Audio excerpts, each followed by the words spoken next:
And welcome to the Denver Sports Betting Show, UFC edition presented by CD's Wings. Guys, we have another UFC fight night, this time out of London, England.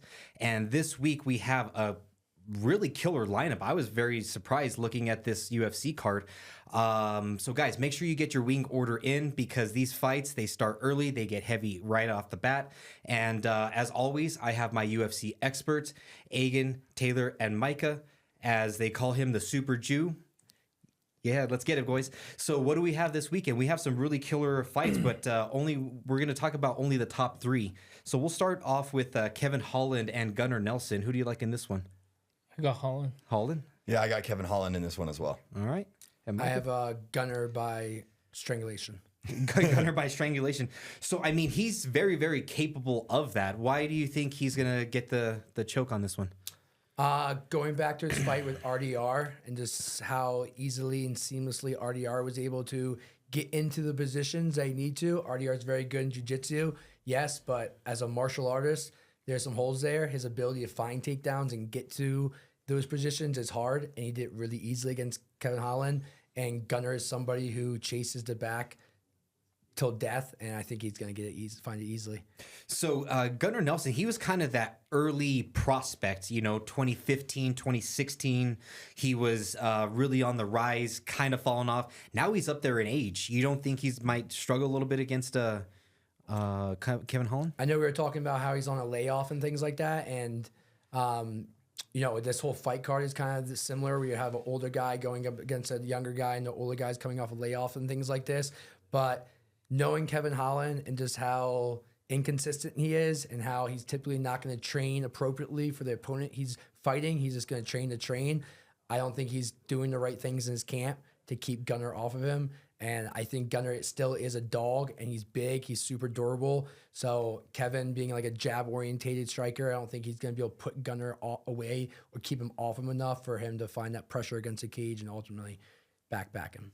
All right, sounds good. I always struggle betting against Kevin Holland. I don't feel great about this one. Coming in, I felt a little, I was leaning more towards Kevin Holland's side. I'm not going to lie. You kind of convinced me go with the Gunnar. But Taylor, tell me why you got Kevin Holland, why you like him on this one. So, right, Kevin Holland is so inconsistent, and that's like the name of the game for his entire career. But I think this is his shining moment in his inconsistency. I think this is where he does come out and show the best. Gunnar hasn't fought since 2023. We don't really know his training or what he's been up to, but it's going to be a tough fight for Kevin, regardless. It's going to be a really, really hard fight. I think he's going to really have to go out there and show some things he hasn't shown in the last couple fights. But really what gets me on this is he has a, 9-inch reach advantage. Okay, and I think that's very, very big deal here. And if he uses it properly, right, if he shows up in the right mindset and uses that, striking advantage and reach advantage that he has, I think he can seal the deal here. And Agan, why Kevin Holland? I think if he fights the right way, he can make it happen. He's somebody that it's hard to bet, on Kevin Holland because you never know which Kevin Holland you're going to get. You know what I mean? But if he fights the right way, he trains the right way, I think he's going to make it happen. And also the UFC, they need Kevin Holland to win, and so they need him, they want him, but I don't know if Kevin Holland has that same want. And we always talk a lot about the value of these. So Kevin Holland, what is his odds right there? It's a plus 124. So he's a plus 124, but not all plus 124s are created equal, right?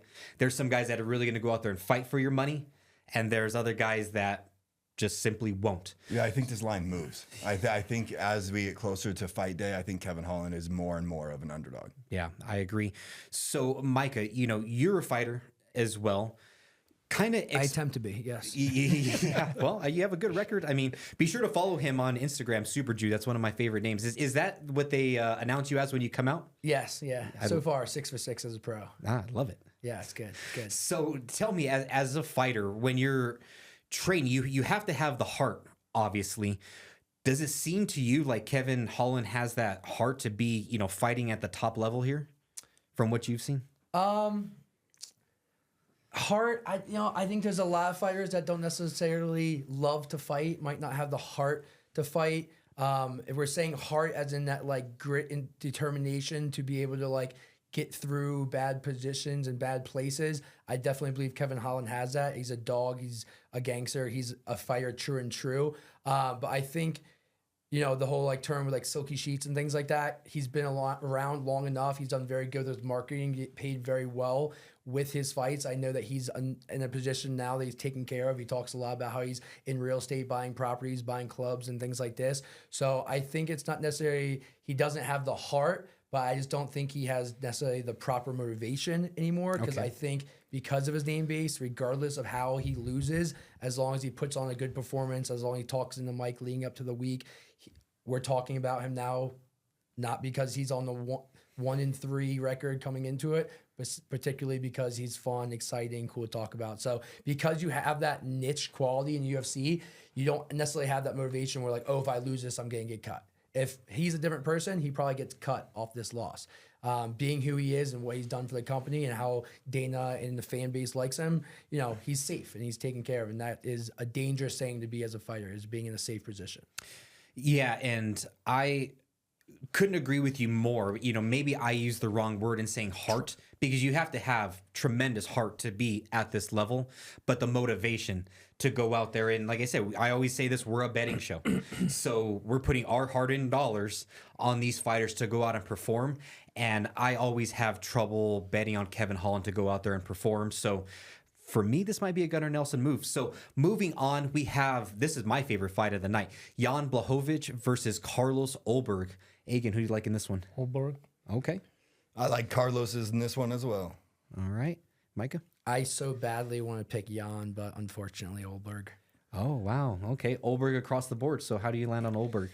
I honestly want Jan to win, but I think this is going to be a tough one for him. Ulberg's, a lot younger.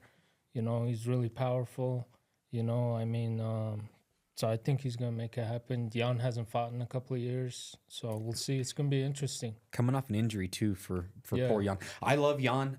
He just reminds me of the old man fighting, and I hope this isn't the fight where you really see his demise, because my entire memory of Jan Błachowicz is a bad dude. I can't even say what I want to say on this program, but yeah, he's a bad dude. He's a bad mofo. So Taylor, who do you like, or why Carlos? Yeah, Jan, I don't think anybody doesn't like Jan, right? He's a fan favorite. Everybody likes his style. And when he's lost recently, he's only slightly lost. So does he have the chance to make one more run? Right, is the big question. But we don't want to see a Chuck Liddell situation, right, where he's fighting after his prime. But you have Carlos, who's 8 years younger. He's on a 7-fight win streak. He knocked out Alizano in 12 seconds last year, right, which is his last fight. And if you look at that fight, that should be very similar to the fight with Jan. So I think ultimately Ulberg goes out here and makes a class act of a victory. But I think everybody's going to be sad that he gets the victory. Okay, fair enough. Micah? I often, when betting, will always pick the guy with more experience, especially if they've had contention championship experience, over somebody who's on a streak or the up-and-comer or the young guy. But when you take everything in consideration, specifically the 2-year layoff, specifically the knee and back injury, and then you take in consideration that Jan doesn't do well typically with high athletic fighters. He usually does well with the fighters that are on the back foot. Ulberg doesn't even know what that means to be on the back foot. So Jan wants to get going early on. He's not going to have the opportunity to get going because Ulberg's just so beaming with confidence right now. And that confidence, that aura, we saw it with Pereira, is just unstoppable. And I think that unstoppable aura is just going to come in. And unfortunately, I think it's round 1 for Ulberg. Okay, so I disagree with all you guys. So, hell yeah, good. I saw Ulberg in one of his last fights. You know, he just got his legs kicked. I don't remember the fighter, but you know, they just kicked his legs, and Jan is going to take those legs. So I actually think this is more of a live betting opportunity.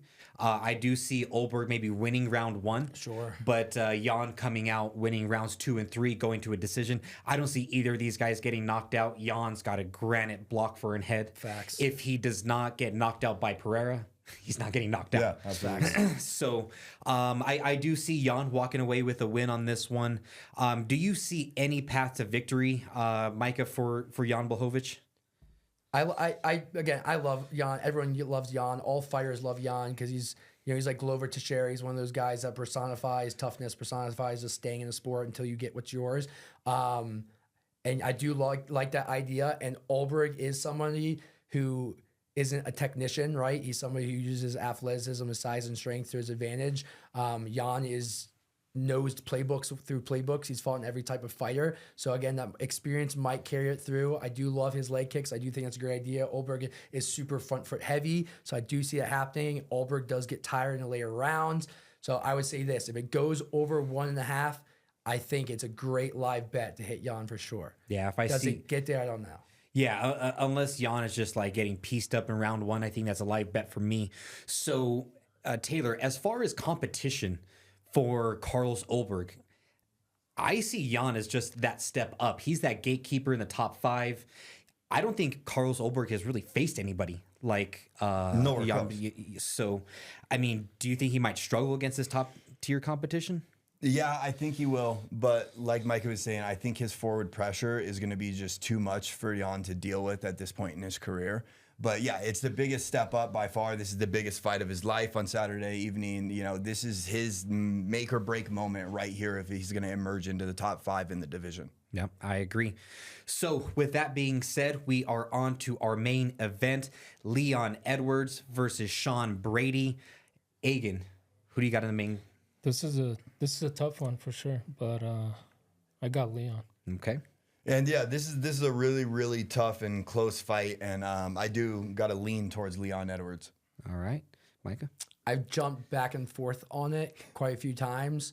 Once I saw the live odds, I always go against live odds, so I like Leon in this. Okay. And I'm right there with you, Leon as well. So, Agan, why Leon? I think Leon's going to pressure him a lot this whole fight, and then later in the later rounds, it's going to affect Sean Brady for sure. I think Brady's going to get tired maybe close to the 4th round, and I think that's going to make a big difference. Yeah. Taylor, why Leon? So let's look at Sean Brady. He got finished by Bahal.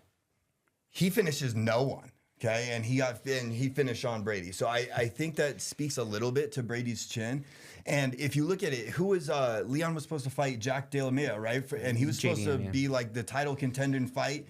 And so he's right still up there. He thrives later in fights. He's an amazing striker. Brady's chin is questionable. Great grappling. Brady's method to victory here is to get him down. Leon has shown massive improvements in his takedown defense. So if Sean Brady can get him to the ground, he might be able to grind him out. But Leon strives later in fights. The wrestler here, I think Brady is going to burn himself out in the beginning rounds shooting for takedowns. I think Leon Edwards' takedown defense holds up, and I think he takes the victory. All right, I love it.